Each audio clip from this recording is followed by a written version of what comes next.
Can you please lend me money for the hospital? Last night was an ordeal. My 8-year-old grandson, Alexander, arrived at our house in distress. He was dragging his feet, clearly in pain, and it took him over an hour to walk from his house, a journey that's challenging even for an adult. As I examined him, I noticed blood oozing from various scraped areas on his body, signs of both fatigue and pain. His vacant eyes and the imminent collapse in his demeanor deeply worried me. In this difficult moment, I turned to my husband for support, hoping to secure the funds needed for Alexander's medical care. However, to my surprise, my husband adamantly refused, even shouting at the poor child. The rejection left Alexander visibly upset, and he left in distress. The unexpected behavior from my husband shook me to my core, and I found myself trembling with disbelief. I'm Brooklyn, a 60-year-old woman living with my husband. Our son and his wife reside in a neighboring town, approximately an hour's walk from our house. Unfortunately, the train service is unreliable, making a car essential for transportation in our situation. The refusal of financial assistance in such a crucial moment has led me to reflect on my values. In times of distress, I believe in offering support and compassion, especially to family members in need. The welfare of my grandson, Alexander, should take precedence over any financial concerns.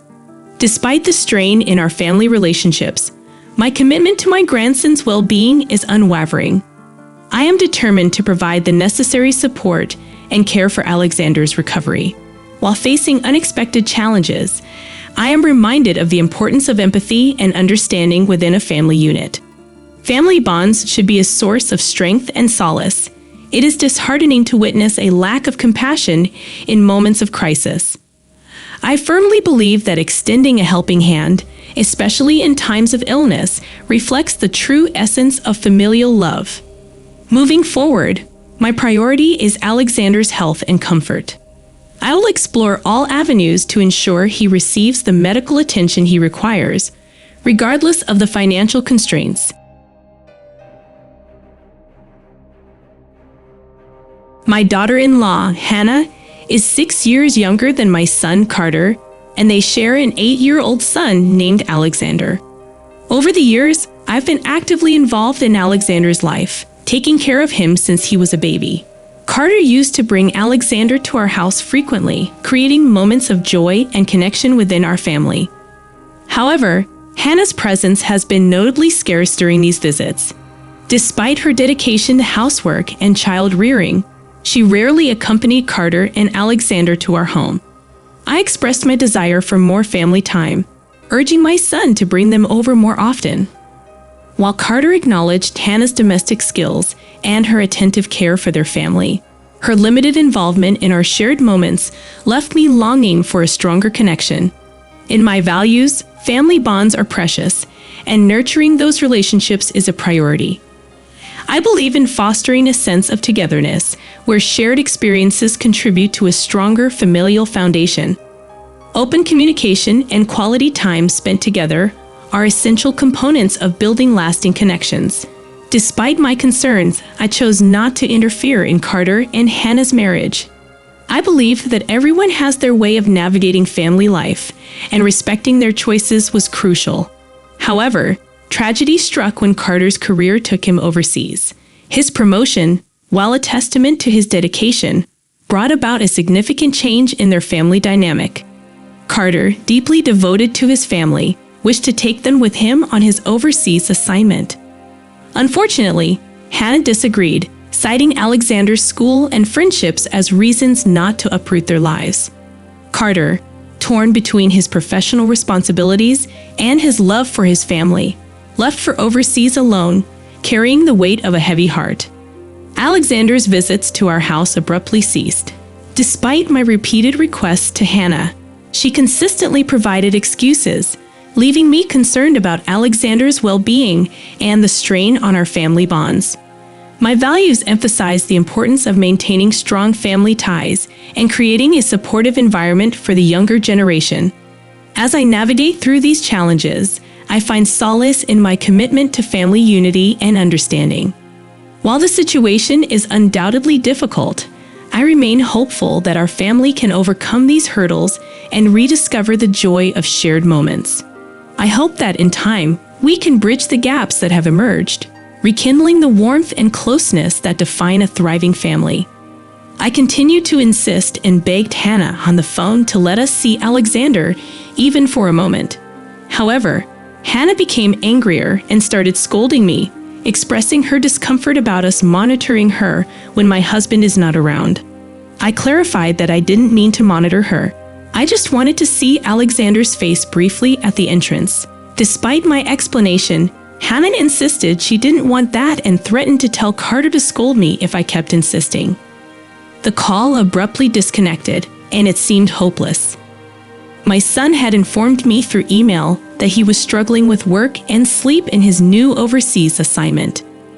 Not wanting to add to Carter's worries, I decided to wait until he returned home. Time passed, and more than half a year went by without seeing Alexander. My husband and I looked at Alexander's photos daily to ease our loneliness. One night around 9 o'clock, the doorbell rang unexpectedly. When I opened the door, my 8-year-old grandson appeared, asking for money to go to the hospital. His foot hurt, and he couldn't sleep. He had tried to go to the hospital by himself, but had only 3 10-cent coins. It turned out that Alexander had come to our house, dragging his feet in pain for over an hour. Both of his knees were scraped and bleeding. Despite the obvious distress, my husband abruptly rejected the idea of inviting Alexander inside to hear his story.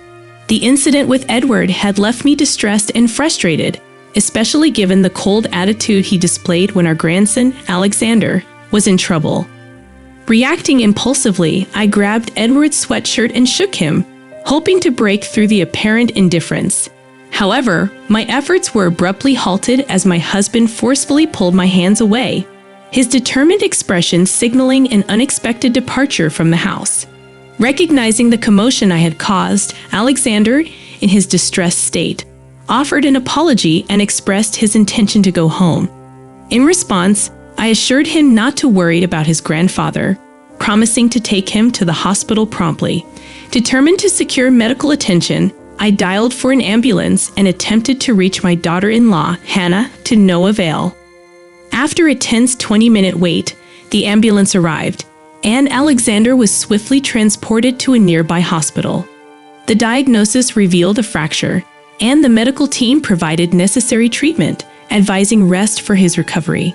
Despite my efforts, I remained unable to establish contact with Hannah during this critical time. Faced with uncertainty about Hannah's whereabouts and concern for Alexander's well-being, I decided to bring my grandson home with me.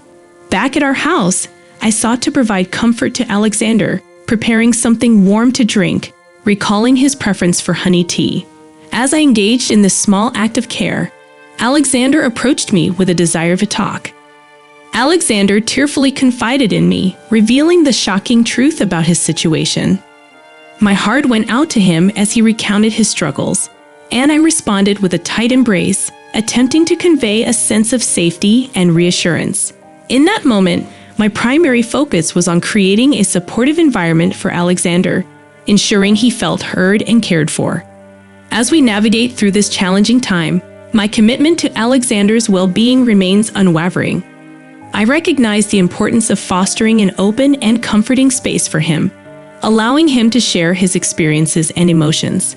Moving forward, I will continue to provide the love and support he needs, emphasizing the strength of familial bonds in times of crisis. Learning about Alexander's broken foot and the unexpected treatment he received filled me with a burning desire for justice against those who had caused him harm. The next day, my daughter-in-law finally answered the phone, providing details about Alexander's condition and suggesting that he would recover more quickly if taken care of at home. Without delving into further explanations, I made a quick decision to take care of Alexander and promptly hung up the phone. I was resolute in my determination not to return him to that house, regardless of any insistence from Hannah. Despite my anger towards her as a mother, I refrained from engaging in an argument, prioritizing my plan to ensure Alexander's safety. Over the following week, while providing support for Alexander, I meticulously made preparations for a confrontation with those responsible for his suffering. Every detail was carefully arranged, and my determination to make them regret their actions grew stronger.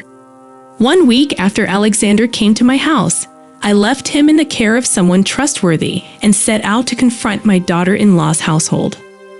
Upon arriving, Hannah expressed alarm and pleaded for me to leave, citing trouble arising from my sudden appearance. Ignoring her pleas, I secured the key from Alexander and entered their house, determined to uncover the truth. Hannah's screams filled the air, but I persisted, checking each room meticulously, searching for any evidence of the events that transpired. As I surveyed the rooms, their general tidiness presented a stark contrast to the turmoil Alexander had experienced. The discrepancy raised questions about the authenticity of Hannah's claims and fueled my determination to unveil the hidden truths. My values, grounded in justice and protection for my family, guided my actions, pushing me to seek answers and ensure that those responsible face the consequences of their actions. In the pursuit of justice for Alexander, I remained steadfast, ready to expose any wrongdoing and bring an end to the suffering he endured. The confrontation at Hannah's house marked a crucial step in my quest to safeguard my grandson and hold accountable those who had caused him harm. The sheets on the bed in the bedroom were noticeably messy. Hannah begged me to stop and threatened to call the police. But I reminded her that I knew about her leaving Alexander alone at night to go out. My grandson tearfully confided in me about a recent incident when, feeling lonely and unwell, he tried to stop his mother from going out at night. Despite his plea, she pushed him away, and he ended up injuring his ankle. Alexander had always been told not to share such incidents, fearing he would skip meals if he spoke about what happened at home. However, the pain became too much for him, and he decided to turn to his always kind grandparents for help. When I opened Hannah's closet, it was filled with expensive bags and clothes, suggesting a fixation on flashy luxury items. Alexander had told me about his mother's indifference despite having beautiful clothes and bags. Attempting to distract herself from the loneliness of Carter's absence, Hannah seemingly indulged in shopping with the money she had, neglecting Alexander's needs. As I confronted Hannah, my husband unexpectedly spoke up, accusing her of an affair. He claimed to have witnessed her getting into a car with a man, specifically Alexander's former first-grade teacher, whom he recognized from the group photo of Alexander's entrance ceremony. At that moment, I realized that the unexpected event I was informed of earlier was the secret meeting between Hannah and the former homeroom teacher, as shared by my grandson. The situation had taken a surprising turn, and I was left grappling with the unfolding revelations about my daughter-in-law's actions. Based on my husband's testimony and information provided by the affair partner, I took decisive action. I went to Alexander's school and confronted his former homeroom teacher during a parent-teacher conference. The teacher admitted to the wrongful nature of the affair, but revealed succumbing to Hannah's temptation. Filled with remorse, the teacher agreed to pay compensation, resigned from his position, and committed to severing all ties with Hannah. This revelation during the confrontation highlighted the impact of Hannah's actions on those around her, further emphasizing the need for accountability. In my pursuit of justice for Alexander, I was determined to ensure that those responsible faced the consequences of their choices. Turning my attention back to Hannah, I confronted her about not taking Alexander to the hospital, suggesting it was driven by a fear of exposure and the potential loss of financial support from my son Carter. Hannah's visible agitation hinted at the validity of my assertions, and I pressed further, urging her to consider seeking forgiveness from Carter. As Hannah began playing the victim, attempting to justify her actions, my son, Carter, unexpectedly appeared. Having returned home hastily after being informed of the situation, he had been silently observing from the shadows. Carter chose this approach to confirm the truth with his own eyes, fearing that Hannah might adopt a different persona in his presence. The revelation of Hannah's manipulations unfolded before Carter's eyes, exposing her true nature. Confronted with the reality of her actions, Hannah's attempts to play the victim were met with skepticism. Carter, undoubtedly hurt by the betrayal, confronted her with the truth, demanding accountability for the pain inflicted on the family. The confrontation became a pivotal moment, shedding light on the depth of deception and prompting Carter to reevaluate his relationship with Hannah. This event marked a turning point, forcing Hannah to confront the consequences of her actions and creating an opportunity for healing within the family. The revelation of Hannah's actions and the subsequent confrontation with Carter marked a turning point in their relationship. Overhearing everything, Carter couldn't forgive his wife for her terrible treatment of his mother and promptly announced his decision to divorce her. In an attempt to salvage the situation, Hannah pleaded for understanding, attributing her behavior to a moment of weakness. However, Carter, resolute in his decision, cited Alexander's perspective, revealing that their son no longer saw Hannah as a suitable mother figure. This final blow sealed the fate of their marriage. Despite Hannah's apologies and hope for a reunion, Carter firmly refused to reconsider. The blame was then shifted to me, with Hannah accusing me of viewing Carter as a cash cow from the beginning. In response, I defended my actions, explaining that I had investigated her based on the wedding guest list to uncover any misdeeds. As tensions escalated, Hannah threatened to reveal this information to my parents, claiming it would lead to disownment. Faced with this threat, I emphasized her adulthood, urging her to take responsibility and find employment. Her refusal to work, coupled with her desire to continue a comfortable lifestyle, left my husband and son speechless at her selfishness. Unable to tolerate her behavior any longer, I demanded $30,000 in compensation from his ex-wife and an additional $10,000 from her former homeroom teacher, who had been her affair partner. However, Hannah's financial situation quickly deteriorated, and she was soon fired due to her selfish personality. Currently working part-time in road construction and cleaning, she experiences the consequences of her actions. Meanwhile, my son, still committed to working overseas, promised to return as much as possible to meet Alexander. In the absence of Carter, my husband, and I have taken on the responsibility of caring for our grandson. This newfound role brings us genuine happiness, allowing us to witness Alexander's growth and fill the gap that had previously existed. As we move forward, our values center around family unity, responsibility, and the pursuit of happiness. Despite the challenges, we remain dedicated to providing a supportive environment for Alexander and ensuring that our family remains a source of strength and love. I hope you guys enjoy this story. To watch more incoming stories, subscribe to our channel so that you be notified for incoming videos. Thank you.